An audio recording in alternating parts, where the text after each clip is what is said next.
नमस्कार, आप देख रहे हैं सीएनबीसी आवाज और यह है खास मुलाकात। नरेंद्र मोदी सरकार के 2 साल पूरे होने के मौके पर उन मंत्रालयों की एक खास पड़ताल जहां पर कि बहुत ज्यादा काम होने की बातें हम लगातार अखबारों में पढ़ते रहे हैं।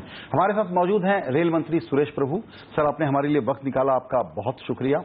तो जो अभी एक सर्वे हो रहा है या लोगों से बात हो रही है, तो लोगों ने 5 सितारे चुने हैं मोदी जी के, तो उनमें एक आप भी हैं। सरकार पूरा काम कर रही है, सभी लोग काम कर रहे हैं, लेकिन कहा जा रहा है कि जो सबसे ज्यादा काम हो रहा है वो रेल और रोड में हो रहा है। तो अगर मैं इन दोनों की तुलना कर दूं कि गडकरी जी आगे या प्रभु जी आगे, तो पहले तो इसको सेटल कर लेते हैं हम लोग। देखिए, मैं आपको सही बताऊं ये इस तरह का रैंकिंग का कोई मतलब नहीं। हमारे लिए एक ही सितारे है, वो है हमारे नरेंद्र मोदी जी। वही सही माने में पूरी सरकार को चलाते हैं, सबको अच्छी तरह के काम करने की दिशा दिखाते हैं, काम करने के लिए मोटिवेट करते हैं, काम करने के लिए क्या होना चाहिए उसका टीम वर्क जो बनने की आवश्यकता है वो बना लेते हैं, और जहां पे भी कहीं भी दिक्कत आती है तो उसको ठीक करने के लिए मदद करते हैं। तो मैं मानता हूं ये हमारे पूरी जनता ने नरेंद्र मोदी जी के ऊपर जो भरोसा रख के 2 साल पहले उनको इतनी बड़ी मात्रा में बहुमत देके सरकार बनाने की जो एक मैंडेट दिया था, उसके तहत जिस रफ्तार से वो काम करे उसमें हम लोग भी छोटा सा योगदान मेरी तरफ से हम देते। तो मैं मानता हूं जैसे कि राम सेतु बना था, तब थोड़ा सा एक एक आदमी का, एक एक बंदर का थोड़ा सा जो योगदान था, उसी तरह से मेरा भी एक योगदान है। लेकिन हम लोगों को ये आशा थी कि, और मोदी जी लगातार कहते थे चुनाव प्रचार के दौरान, कि भारत के ग्रोथ की कहानी जो है वो रेल के जरिए लिखी जाएगी, और रेल अब सांसदों के कहने पर एक डिब्बा बढ़ा दो, एक स्टॉपेज और बढ़ा दो वाला विभाग नहीं रहने वाला है। उसमें कितनी तब्दीली आई है कि ये ग्रोथ का ड्राइवर बने, खास करके तब जबकि भारत के प्राइवेट इन्वेस्टर इन्वेस्ट करने के लिए अभी तक आगे नहीं आ रहे हैं। ठीक है, तो प्राइवेट इन्वेस्टर रेल में आने के लिए भी शुरुआत हुई है, लेकिन मैं उससे पहले आपको बताता हूं कि रेल में अगले 3 साल में, ये साल की पहले आपको कहानी बताता हूं। हमने जब 77 प्रोजेक्ट मैंने अनाउंस किए थे, तो कैसे अनाउंस किए कि मैंने सोचा कि रेल की क्या पहली गंभीर स्थिति क्यों है। तो एक तो हमने रेल के आमदनी बढ़ाने के लिए, जहां से रेल को लो हैंगिंग फ्रूट है, ऐसे जहां पे ट्रैफिक ज्यादा है लेकिन कैपेसिटी नहीं है, इसके लिए 2 ट्रैक है तो तीसरा लगाना पड़ेगा, तीसरा है तो चौथा लगाना पड़ेगा। जहां पे ज्यादा कंजेशन है, जैसे कि मुगल सराय टू इलाहाबाद, उधर ब्रिज लगाने पड़ेगा। ऐसी स्थिति के ऊपर ध्यान नहीं दिया था। तो मैंने मंत्री बनने के बाद 9 नवंबर को मंत्री बना, तो जनवरी तक मैंने पूरी क्या सिलसिला समझ लेने के बाद मैंने इंटरनल हमारी रेलवे के लोगों की ईडीज जो है उनकी कमेटी बनाई। उनको कहा कि आप ऐसे प्रोजेक्ट ढूंढिए कि जिसके सहारे फौरन जब कम से कम समय में लोगों को राहत मिल सकती है। तो उन्होंने 77 प्रोजेक्ट निकाले। तब तक बजट का समय आ ही गया था, तो उसके डीपीआर भी नहीं बने थे, डिटेल प्रोजेक्ट रिपोर्ट नहीं बने थे, अप्रूवल तो छोड़ ही दीजिए। तो जब मैंने बजट पेश किया तो मेरे पास डीपीआर रेडी नहीं थे। तो डीपीआर बनाए गए, नीति आयोग का अप्रूवल लिया गया, उसके बाद में सीसीए का अप्रूवल, एक्सपांडेड बोर्ड का अप्रूवल, कैबिनेट का अप्रूवल, इस सिलसिला चलता रहा। तो ये साल में आपने जो देखा है वो ट्रेलर भी नहीं है, वो टिप ऑफ आइसबर्ग जिसको कहते हैं वो भी नहीं है। अगले साल आप देखेंगे कि उसका इम्प्लीमेंटेशन कितने जोर से, तेजी से होगा। एक बात। दूसरी बात, हमने एक बहुत ही बड़े इंस्टीट्यूशनल चेंज किए कि हमने कहा सब जनरल मैनेजर्स इंप्लीमेंट करेंगे, डेलीगेशन कर दिया। तो उनको एहसास नहीं था। आपको मैंने कह दिया ये आप ही का ऑफिस आज से आपका है, तो मैंने कह तो दिया, लेकिन आप मेरा कैसे बनेगा? आपको उसके देख तो रहा हूं लेकिन विश्वास नहीं हो रहा है। तो आज ये स्थिति भी नहीं रही। तीसरी बात, फंडिंग। लोगों का तो आपने कह दिया पैसा का है, तो हमने फंडिंग का भी अरेंजमेंट कर दिया। आज पैसे ज्यादा अवेलेबल है जितने उनको जरूरत है, उससे भी ज्यादा। चौथी बात, कंटिन्यूटी नहीं थी। प्रोजेक्ट रिपोर्ट आपने आज कर दिया, तो आपके अगले साल में जो मंत्री आएगा बोले और दूसरा प्रोजेक्ट करना है, तो ये भी हमने खत्म कर दिया कि ये तो चलेंगे, जो प्रोजेक्ट है वो तो इंप्लीमेंट होंगे ही होंगे, तो ये भी होगी। तो इसका एक नतीजा आप देखेंगे जोर से कि अगले साल में उसका कितना बड़ा लाभ होता है, उसके अगले साल में और होगा। ये बात ये होगी। अभी उसका जो स्पिन ऑफ बेनिफिट इकोनॉमी के ऊपर मैं आपको कह सकता हूं, मैंने उस दिन राज्यसभा में भी बात को कहा कि अगले 3 सालों में, 4 सालों में हम लोग लाखों रुपए खर्चा करेंगे स्टील, सीमेंट, इस तरह की चीजों के ऊपर। यानी जो डिमांड इकोनॉमी में आएगा, वो जो 1 रुपया हम यहां खर्चा करेंगे उसका 6 गुना ज्यादा बेनिफिट इकोनॉमी को मिलेगा। ये साल की मैं आपको बात भी बताता हूं। एक तो ये बात हुई सही है कि कैपिटल एक्सपेंडिचर कितना है, लेकिन साथ ही में इकोनॉमिक डिसीजन कितने किए रेलवे ने किए गए, जिसका लाभ हमको पूरी इंडस्ट्री को मिलेगा। जैसे कि ये time highest number of wagon के ऑर्डर दिए गए, तो वैगन इंडस्ट्री जो पूरी ठप हुई थी, आज वो धीरे धीरे उभरने लगी है। हम लोगों ने 40,000 करोड़ रुपए के टेंडर जी और अल्स्टॉम को दे दिए, जो उससे एक डीजल और इलेक्ट्रिक लोकोमोटिव हाई कॉस्ट के बनेंगे।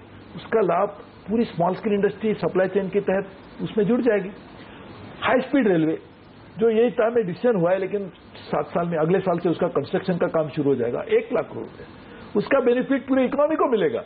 यानी आप ये समझ के चलिए कि ये बिल्कुल सही है कि जो ग्रोथ ऑफ इकोनॉमी है उसका जो बेनिफिट है वो लेने के लिए रेलवे के लिए समय ये सब, लेकिन ये साल से आप उसका स्पिन ऑफ बेनिफिट देखने की शुरुआत करेंगे, तो एक बहुत बड़े पैमाने पे उसका। आपकी बात से क्या मैं समझूं कि अगला साल जो अब शुरू हो रहा है, यानी अभी से 1 साल में बहुत ज्यादा प्रोजेक्ट इंप्लीमेंट होने के रास्ते पे होंगे, कंपनियों को ऑर्डर फ्लो होंगे, जो कंपनियां हर तरह की होंगी, इंजीनियरिंग से लेकर के दूसरे सामान बनाने वाली, स्टील और सीमेंट वाली। बिल्कुल, और मैं आपको बताता हूं, एक डेडिकेटेड फ्रेट कॉरिडोर 85,000 करोड़ का प्रोजेक्ट हमने यहां से अप्रूवल ले लिया कैबिनेट से, पहले नहीं था। उसके जो टेंडर इश्यू है पिछले 6 साल में, वो टेंडर 6 महीने में वो पिछले 6 साल से ज्यादा है। जून तक पूरे के पूरे टेंडर इश्यू हो जाएंगे। अभी ये टेंडर इश्यू होने के मतलब ऑर्डर आ गए, लेकिन उसका जो इकोनॉमिक बेनिफिट है उसका और 3-4 महीने लगते हैं। ये जो टाइम लैग है वो लगेगा, लेकिन ये साल में उसका पूरा नतीजा आपको देखने को भी मिलेगा, ये मुझे पूरा विश्वास है। और साथ ही में हमने देखा होगा कि ये जो प्रोसेस है वो पूरी तरह से पारदर्शी हो। आज भी इतने बड़े में जो आपको नंबर दिए, पिछले सालों में 30-40 हजार करोड़ से ज्यादा खर्चे नहीं होते थे। 1 रुपए का टेंडर भी मैंने देखा नहीं है, मेरे पास आया ही नहीं है। रेलवे बोर्ड से भी उसको हमने नीचे कर दिया। अभी एक बुलेट अपने ये high speed, semi high speed railway के लिए ट्रेन सेट मैन्युफैक्चरिंग है, उसका भी कोई किसी भी सिलसिले में हमारे पास उसका डिसीजन नहीं किया जाएगा। इलेक्ट्रिफिकेशन, देश के इतिहास में सबसे ज्यादा इलेक्ट्रिफिकेशन हम अभी करेंगे, उसके भी टेंडर निकलेंगे, उसके भी काम होगा, लेकिन वो पूरी तरह से डिसेंट्रलाइज होंगे। फिर वो डिसेंट्रलाइज करने के बाद भी उसमें भी पारदर्शिता होने के लिए सभी की सभी एक्टिविटी हम अभी ई टेंडरिंग प्लेटफॉर्म पे ला रहे हैं। हम एक ईआरपी प्रोजेक्ट पैकेज कर रहे हैं, जो शायद विश्व का एक बहुत बड़ा प्रोजेक्ट होगा, और उसमें पूरी तरह से ईआरपी आने की वजह से जो भी कॉस्ट है कटिंग है, ये साल में 12,000 करोड़ रुपए का कॉस्ट कटिंग हम लोगों ने किया, यानी वो भी एक सेविंग ही हुआ है। तो मैं लगता है अगले सालों में इसका सबका एक नतीजा आप ये देखेंगे कि रेल की इकोनॉमी को भी कॉन्ट्रीब्यूशन होगा, रेल के नेटवर्क में भी सुधार होगा। 2020 तक उसका आपको बहुत अच्छा नतीजा देखने मिलेगा। लेकिन फंडामेंटल बात पर आते हैं, जिस पर आपने बहुत फ्रैंकली इस बात को एडमिट किया कि रेलवे फाइनेंसेस बहुत सीवियर स्ट्रेस में है, बहुत बुरी हालत है, ऑपरेटिंग रेशियो हाईएस्ट लेवल पे पहुंचा हुआ था, और जो एक प्रकार से जो फ्रेट को रोड से बचा सकें और अपनी तरफ रख सकें, जो 3-4 बेसिक बिल्डिंग ब्लॉक्स होते हैं रेलवे को ढंग से चलाने के, उसमें तो स्ट्रेस अभी भी बना हुआ है। देखिए, ये तो एक 6 महीने में सुधार नहीं आएगा, लेकिन उसके जो बुनियादी चेंजेस करने की जरूरत है। जैसे कि ये साल में ऑपरेटिंग रेशियो और भी खराब हो सकता है। जैसे पिछले हर पे कमीशन के बाद ऑपरेटिंग रेशियो 8%, 8.9 पॉइंट डाउन हुआ था। ये टाइम 2 पॉइंट ही हमने रखने की कोशिश की है। इसके बावजूद कि ये पे कमीशन का सबसे बड़ा बर्डन आता है रेलवे के ऊपर आता है, सबसे ज्यादा एम्प्लॉयज हमारे पास है। ये साल हम लोगों ने, हमारी गवर्नमेंट ने एक कानून पास किया ताकि देश में काम करने वाले मजदूरों को ज्यादा बोनस मिले। उससे यदि उसका बर्डन किसके ऊपर आएगा तो रेलवे के ऊपर आए, लेकिन उसका भी प्रोविजन हमने बजट में किया है। इसके बावजूद भी ऑपरेटिंग रेशियो हमने काम करने की कोशिश की। ये होगा एक्सपेंडिचर का। साथ ही में इनकम साइड पे कोर सेक्टर का ग्रोथ लिमिटेड होने की वजह से हमारी इनकम आमदनी भी कम हुई, लेकिन उसके बावजूद भी हमने 12,000 करोड़ रुपए का कॉस्ट सेविंग करके ऑपरेटिंग रेशियो को ठीक रखने की कोशिश की। दूसरी बात है फ्रेट की। ये शायद पहला साल होगा रेल के इतिहास में जब हमने फ्रेट को कम कर रहे हैं। अभी इसका भी हमें कुछ नुकसान भुगतना पड़ेगा, लेकिन लॉन्ग टर्म उसका बेनिफिट रेलवे को मिलेगा, क्योंकि फ्रेट और फेयर का जो इम्बैलेंस है वो रिस्टोर हो जाएगा। आज भी क्रॉस सब्सिडाइजेशन करके हमने फ्रेट को पूरी तरह से ज्यादा बढ़ाते हमारे से कोई आने को तैयार ही नहीं था।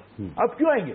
यदि आपको 100 रुपए में रोड ले जा रहे हो और हमको 400 रुपया लगाएंगे तो आएंगे नहीं। तो इसको भी हम कम करें, फर्स्ट टाइम रेल के इतिहास में हम करें। साथ ही में फ्रेट बढ़ने के लिए बास्केट जो 8-9 कमोडिटीज के ऊपर डिपेंडेंट था, उसको भी हम लोग डाइवर्सिफाई कर रहे हैं। साथ ही में फ्रेट की जो कस्टमर्स है, स्टील इंडस्ट्री है, सीमेंट इंडस्ट्री है, आयरन ओर इंडस्ट्री है, कोल इंडस्ट्री है, उनके साथ में हम बिल्कुल प्रोएक्टिवली बात करके उनकी डिमांड्स को समझ के काम करें। साथ ही में लॉन्ग टर्म फ्रेट कॉन्टेस्ट किए जा सकते हैं, उसके ऊपर भी बात हो रही है। तो मुझे लगता है सबका एक कंबाइंड नतीजा होगा कि फ्रेट और फ्रेट बैलेंस और रेगुलेटर बना रहे। हम ये साल में ही रेगुलेटर बनाएंगे ताकि इंडिपेंडेंटली इस बात को देखा जाएगा। जी, आपने डेडिकेटेड फ्रेट कॉरिडोर की बात की, तो अगर मेरी समझ सही है तो 2018 में ये जो मुंबई दिल्ली वाला कॉरिडोर है, इसको कंप्लीट प्रोजेक्ट एग्जीक्यूट हो जाना चाहिए अगर कोई और टाइम ओवररन नहीं है, तो क्या ये पॉसिबल है? नहीं, मुझे नहीं लगता है 18 तक नहीं होगा। वैसे तो उनका टारगेट 20 का था, लेकिन मैंने 19 करने को कहा है उनको, और हमारी उसकी मॉनिटरिंग भी काफी तेजी से चल रही है। उसमें मेरा इंप्रेशन एग्जैक्टली यही है कि जो लेट है वो भारत की तरफ से है, जापान की तरफ से नहीं है। नहीं, वो तो उनकी तरफ से मैं अभी उसका ब्लेम नहीं कर, लेकिन वो ऐसा जो भी होगा, लेकिन जो प्रोजेक्ट कंप्लीट करने के लिए 2019 तक हमने अभी उनको नया टारगेट दिया है। 2020 उनका एक कहना था, तो 2019 तक हम उससे वो काफी फंडिंग का इश्यू सॉल्व हो गया। कैबिनेट के अप्रूवल होने की थी, वो हमने कर दिया। टेंडरिंग नहीं हुआ था, वो टेंडरिंग कर दिया। लैंड एक्विजिशन 90% तक, ऑलमोस्ट 85-90% तक हो ही गया। साथ ही में जो कॉन्ट्रैक्टर्स है उनकी जो दिक्कत है वो करने के लिए हर वीकली मॉनिटरिंग का मैकेनिज्म बना है। वर्ल्ड बैंक का फाइनेंसिंग है, तो वर्ल्ड बैंक के भी इनपुट्स हम उसमें ले रहे हैं। नहीं, तो उसमें हमको यही समझना था आपसे कि ये जो 90% के आसपास मान लीजिए जमीन एक्वायर हो गई, एक्चुअली करीब करीब पूरा प्रोजेक्ट बन जाएगा, लेकिन अलग अलग जगहों पर एक एक टुकड़े, एक एक डॉट्स में लैंड के कारण और दूसरे इश्यूज के कारण, लिटिगेशंस के कारण प्रॉब्लम रहेंगी, और ये एक बहुत बड़ा हर्डल दिखता है सामने। ये हो सकता है, इसलिए हम लोगों ने लोकल लेवल पे भी, स्टेट गवर्नमेंट के साथ भी, चीफ सेक्रेटरीज को साथ में लेकर भी हमने वो करने की कोशिश की, और जहां जहां कंप्लीट होगा उसको मेन रेल नेटवर्क के साथ जोड़ने के लिए भी काम की शुरुआत की है। वो पहले प्लानिंग नहीं हुआ था। रेल तो बन जाएगा, लेकिन उसका जो कनेक्टिविटी, इंटरकनेक्टिविटी नहीं बनेगी तो उसका जो बेनिफिट मिलना पूरी तरह से नहीं आएगा। तो उसके ऊपर भी काम हमने शुरू किया है। तो लेकिन some issues are still there, लेकिन मुझे लगता है broadly we are on track to complete it by 2019। इधर वाला ईस्टर्न कॉरिडोर वो भी अच्छी तरह से चल रहा है। अभी उसके अलावा मैं 3 नए कॉरिडोर हम करने की कोशिश करेंगे, और हमारा लगता है कि ये मैंने बजट में कहा है, अभी उसका अनाउंस तो किया, लेकिन उसका नक्शा विक्शा बनाना शुरू हो जाए, क्योंकि आज से प्लानिंग करेंगे तो 7-8 साल में वो भी काम में आएंगे। देश को मेक इन इंडिया का जो हमारा प्रधानमंत्री जी का जो एक मिशन है वो पूरा करने के लिए freight corridor will be very important, क्योंकि जब इतनी बड़ी मात्रा में रॉ मटेरियल फैक्ट्री तक जाना पड़ेगा, फिनिश गुड्स फैक्ट्री से मार्केट तक जाने पड़ेंगे, या इंपोर्ट और एक्सपोर्ट बढ़ाना पड़ेगा, तो उसके लिए freight corridor will be a critical part of our entire strategy. तो उसके लिए ये 2 के साथ में और भी 2-3 करने की जरूरत है। उसका प्लानिंग की हम लोग शुरुआत करेंगे, यानी 5 अल्टीमेटली बनेंगे, तो एक रेल के देश के लिए अच्छा एक सामान।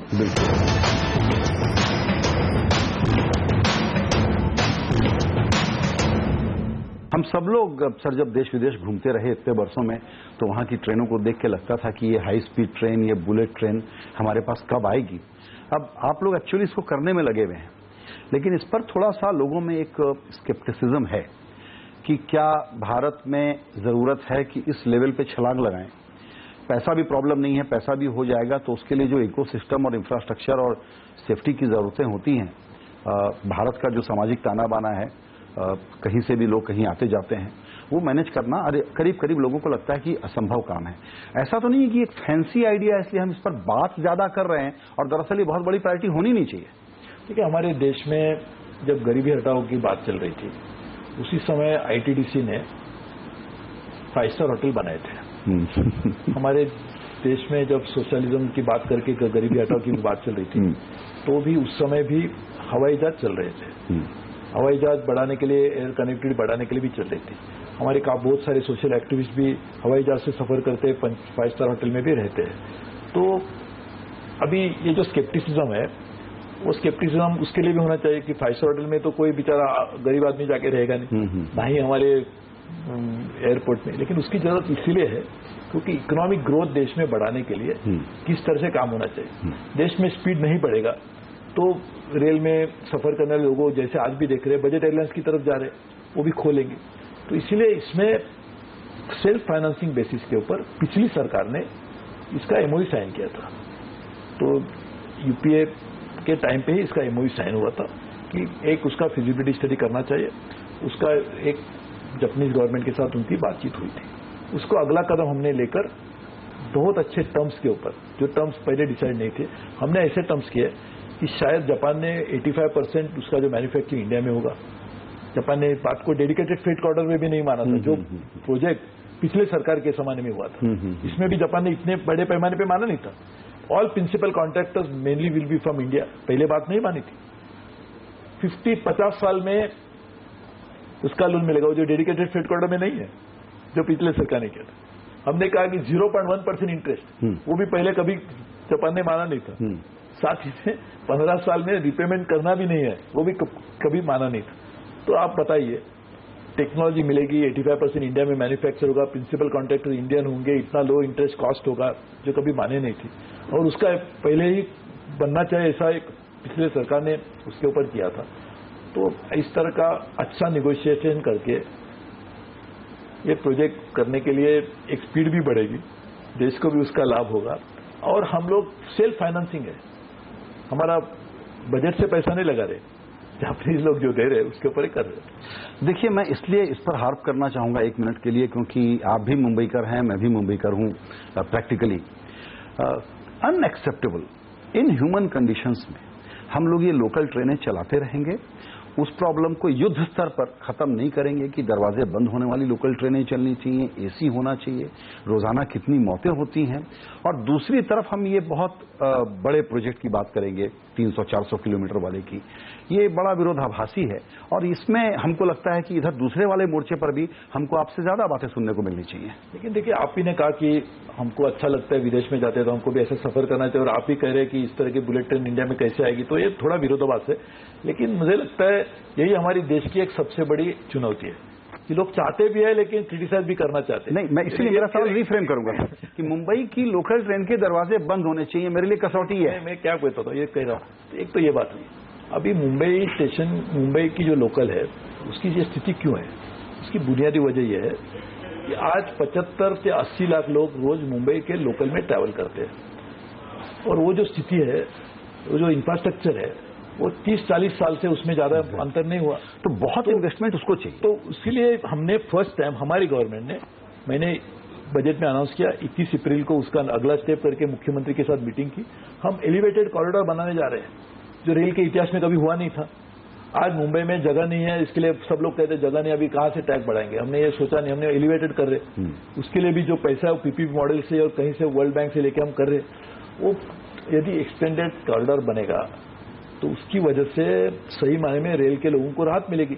ये काम पहले नहीं हुआ था, तो हम उनके लिए ही कर रहे हैं, तो ये कर रहे हैं उन्हीं के लिए। तो दरवाजे सिर्फ बंद करना तो छोड़ दिए, दरवाजे बंद हो गए ही, लेकिन नए दरवाजे भी खुलेंगे। तो उसके लिए हम लोग मुंबई के लोगों के लिए ही कम से कम 30-40 लाख करोड़ रुपए का एक प्रोजेक्ट होगा, चर्चगेट से विरार 2 हिस्से में, और Panvel to CST Chhatrapati Shivaji terminal. साथ ही में जब वो ट्रेन आएगी तो चर्चगेट टू CST में कनेक्टिविटी नहीं है, उसको अंडरग्राउंड कनेक्टिविटी भी करेंगे। तो आप मुझे बताइए कि ये बात अभी कभी नहीं की थी। ये जो समस्या जो मुंबई की है, उसके लिए जिम्मेदार ये लोग हैं कि जिन्होंने इंफ्रास्ट्रक्चर बढ़ाने के लिए कोशिश ही नहीं की, और हम लोग उसमें लगे हुए। अभी जो समय लगेगा, कुछ लोगों की कहना है कल क्या होगा। हाँ, तो ऐसा तो कल तो अभी क्या होगा तो बात में नहीं, लेकिन आज नहीं करेंगे तो परसों तो ठीक करने के लिए स्थिति नहीं होगी। जो आज काम करने की शुरू करेंगे तो मुझे विश्वास है कल नहीं तो परसों तो ठीक हो जाएगा। बिल्कुल। थोड़ा सा मैं आपकी परमिशन से विषयांतर करना चाहूंगा, क्योंकि आप एक प्रकार से अर्थशास्त्री भी हैं, चार्टर्ड अकाउंटेंट तो हैं ही, पानी और पर्यावरण के विषय में भी आप बहुत रुचि लेते हैं। मेक इन इंडिया की बात हम लगातार कर रहे हैं, लेकिन कई लोग ये कहने लग गए हैं कि देखिए थोड़ा सा चेक कर लीजिए कि कहीं हम लोग ट्रेड इन इंडिया वाले देश तो नहीं बन गए हैं, और फिर मार्केट इकोनॉमी की बात करते हुए प्रोटेक्शनिस्ट कदम तो हम नहीं उठा रहे हैं। क्योंकि जब तक हम अपने ही लोगों के लिए फिर से सेफगार्ड ड्यूटी लगाने का काम करेंगे और अपने को कॉम्पिटिटिव नहीं बनाएंगे और ज्यादा माल बाहर नहीं बेचेंगे और विदेशी मुद्रा नहीं कमाएंगे, तो कैसे हम समृद्ध होंगे। तो मेक इन इंडिया की एक डायकोटोमी पर आप क्या सोचते हैं? देखिए, एक तो इसमें डायकोटोमी नहीं है। अपना देश में आप यदि सोचेंगे तो कहीं ना कहीं तो गुड्स को मैन्युफैक्चर करना ही होगा वर्ल्ड में। हम लोग क्या सिर्फ we should become a dumping ground for imports from other countries, that is what is happening. आप यदि सोचेंगे कि इलेक्ट्रॉनिक गुड्स जिस तरह से हम लोग कंज्यूम कर रहे हैं और यही सिलसिला जारी रहेगा, तो अगले 5-7 सालों में हम लोग वर्ल्ड के सबसे बड़े consumer of electronic goods imported रहेंगे पूरे विश्व में। क्या सस्टेनेबल है? अभी आज हम कहते हैं हमारे 900 मिलियन यूजर्स है मोबाइल टेलीफोन के, और सबके सब टेलीफोन हम बाहर से विदेश के आयात करेंगे। तो अच्छा है कि हम उनके इकोनॉमी को प्रोटेक्ट करें, उनके इकोनॉमी को डेवलप करें। वसुधैव कुटुंबकम का ये मतलब नहीं हो सकता कि हम उनको अच्छा करेंगे ताकि हमारे उनकी ताकत बढ़े और हम लोग कमजोर बने। तो ये सभी चीजों को ध्यान में रखते हुए हमें, हमारा डोमेस्टिक मार्केट इतना बड़ा है, यदि हम लोग मैन्युफैक्चर करते हैं तो वो डोमेस्टिक मैन्युफैक्चरिंग के लिए होगा इस्तेमाल, और साथ में एक्सपोर्ट भी कर सकते हैं। देखिए, you can never be an exporter alone unless domestic market is also large enough. तो चाइना ने भी वही किया, कोरिया ने भी शुरू में वही किया, और जापान ने उसी से शुरुआत की थी। तो मुझे लगता है ये बात बिल्कुल एक इकोनॉमिक सेंस बनती है कि आप मैन्युफैक्चर इंडिया में कीजिए, क्योंकि हमारे पास मैन पावर है, हमारे पास मार्केट है, हमारे पास इंफ्रास्ट्रक्चर रेडी अभी धीरे धीरे बन रहा है और भी अच्छा बन सकता है।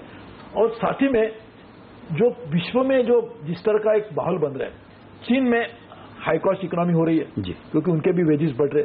मैन्युफैक्चर करने के लिए आवश्यक जो चीज है मैन पावर, वो भी चीन के पास है, उसका भी कॉस्ट बढ़ रहा है। तो मुझे लगता है we are in the right time, right place and right policy, right leader. आपकी बातचीत के लिए आपने वक्त निकाला, बहुत शुक्रिया। और आने वाले 3 वर्षों में आप अपने लक्ष्य पूरे कर सकें जिसमें हमको फायदा होगा, इसके लिए आपको बहुत सारी शुभकामनाएं। और ये हो सकता है यदि आपका सहयोग रहेगा, उस सहयोग के लिए मैं शुभेच्छा रखता हूं।